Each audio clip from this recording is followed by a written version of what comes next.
Ito, bistik to. May nananet ko na ito magdamag. Pakulang mo na sa konting tubig. O, tayo mo maiga. Ganito lang ako mag-bistik. Pag kinain mo to, malambot, hindi matigas. Pakulang mo muna sa konting tubig na may toyo. Nakababad na naman ito magdamag. At dito, lagyan natin ito yung may kalungkit.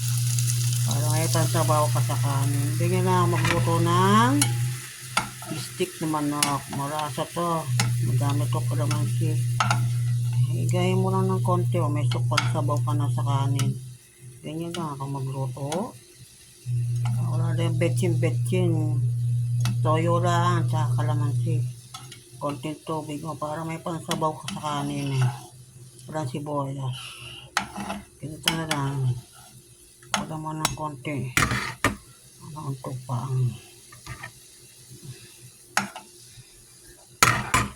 Para may pansabaw ka sa kanin, igayin mo lang ng konti yan. Ganyan ako mag-bistik ng manok.